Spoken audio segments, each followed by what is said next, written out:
Hello guys, welcome to your solution.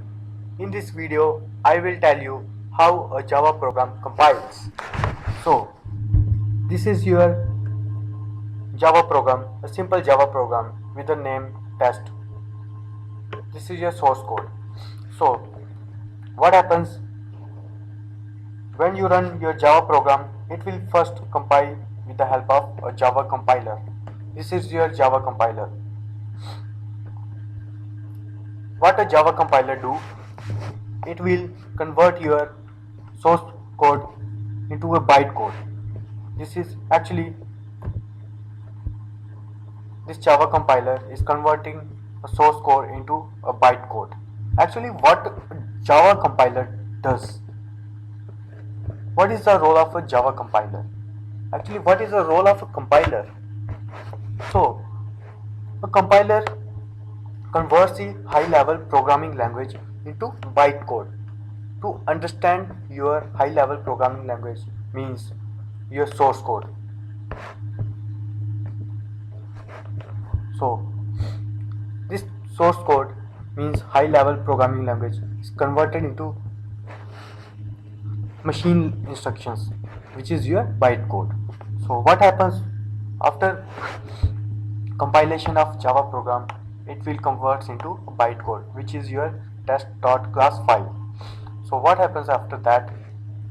You have different operating system like Windows, Mac, etc. and etc. So suppose you have Windows operating system installed on your machine.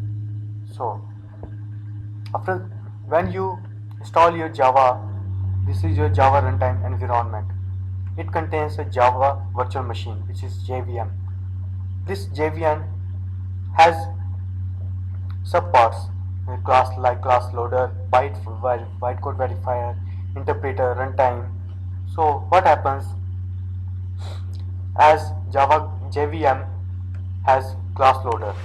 So this class loader takes your bytecode. This is your bytecode.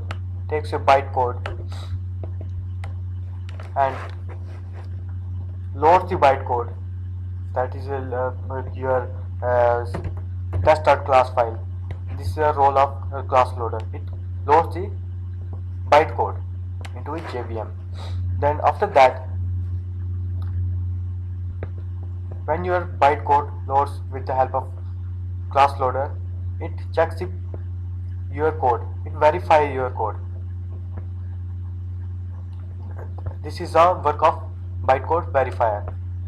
It verifies a bytecode. After that, you have an interpreter.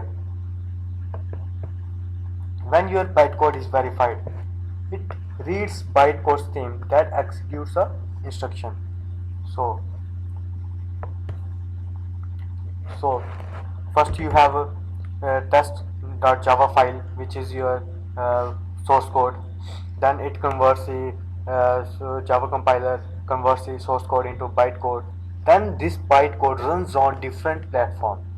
That is why Java is called as a platform independent. So all this platform converts a Java runtime environment. This is a Java runtime environment. Different operating systems have different environments and different JVM depending upon your operating system.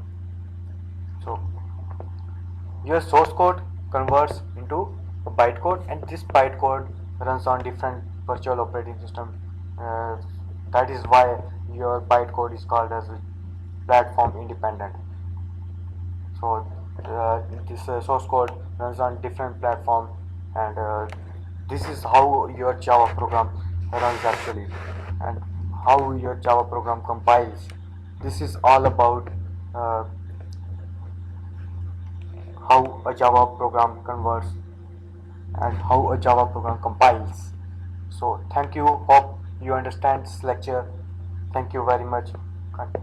If you like this video, kindly share, subscribe.